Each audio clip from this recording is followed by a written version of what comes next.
There's one big mistake I often see when parents are playing with their kids, and that's when parents are regularly following their child's lead. Now, don't get me wrong, following your child's lead and engaging with them with activities that they really enjoy is good. But when parents are only doing that and they're not introducing new concepts, new toys, and new ways to play, then they're not helping expand not only their play and their social development, but they're also not helping expand their language. In this video, I'll be teaching you how to expand your child's play for the purpose of expanding their language. And I'll also be showing you guys different kinds of play and the play you should be modeling to your children. First, you're going to want to think of a toy or an object that your child really likes to play with. And you want to think of what they commonly do with that object. So for example, let's say Petunia here really likes to play with cars, and her favorite action to do with the cars is to spin the wheel. Next, you're going to want to think of at least two more actions or two more verbs that you can do with the toy that they like or the car. So one of my favorite things to do is actually just look on ChatGPT and look up different verbs I can use when playing with my kids with cars or playing with my kids with whatever toy they like. And ChatGPT will come with a bunch of list of words, and pick two more.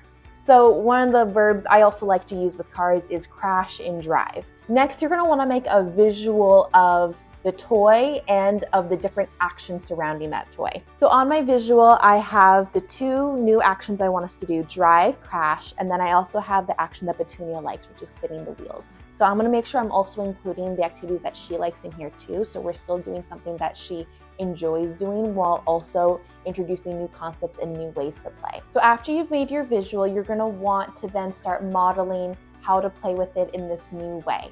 So I'm going to be modeling let's drive. So I'm going to have my visual right here, and I'm going to be showing Petunia here, who is my child for today.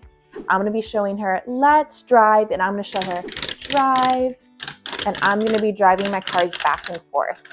I have 4 cars here lined up, and I'm going to be showing her 4 times.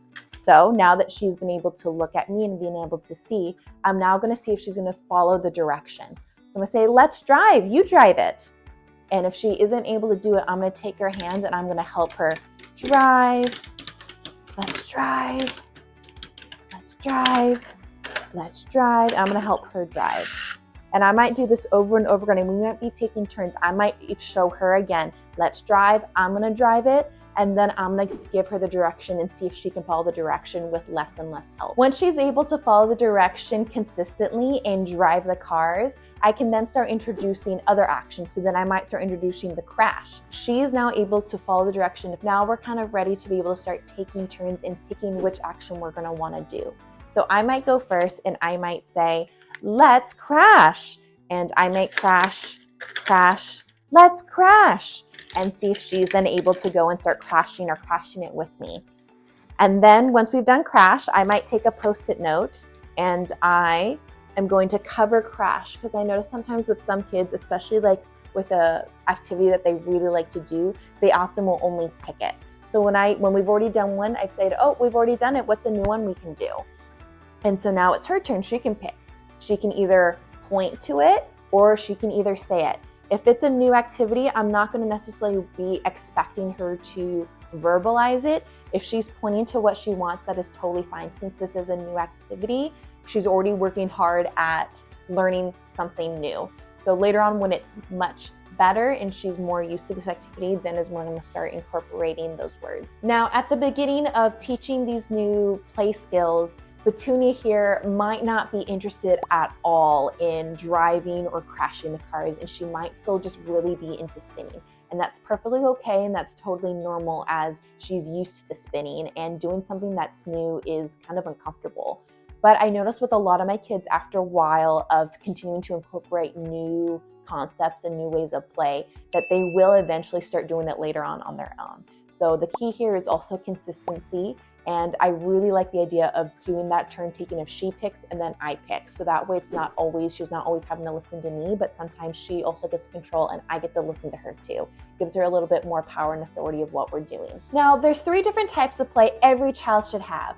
And if they don't, you're going to want to be modeling this play for them so that way they can continue to expand their play skills and and long-term expand their language. An example of a different type of play is self-directed play, and that is when a child uses a toy on themselves. So that might be playing dress up and putting different dresses or dressing up as a firefighter and pretending to be a firefighter. Another one might be pretending to eat, or it might be pretending to drink as they're using those objects on themselves. Another type of play is symbolic play, and that's when a child is pretending that one object is another object. So for example, pretending that a banana is a phone is an example of symbolic play. Pretending that a box is a car or a boat. Even pretending that a pencil or a stick is like a drumstick and finding any kind of surface and pretending that that's a drum. Another type of play is relational play, and that's when you're using two objects together. So that might be feeding a doll, in which you're playing with the doll and you're giving it food. It could also be brushing the doll's hair, in which you're using the doll and you're using the brush for the hair. This can also be in lots of different kinds of pretend play, like playing doctor, making a pizza, and taking a bath. So now you know how to expand your child's play, but how do you now expand your child's language within play? Well, check out this video right here. In this video, I give you different tips and tricks to use in order to help your children use new language with the toys that they engage with. I'm Grace Hedgecock. I'm your speech language pathologist, and I'll see you in the next one.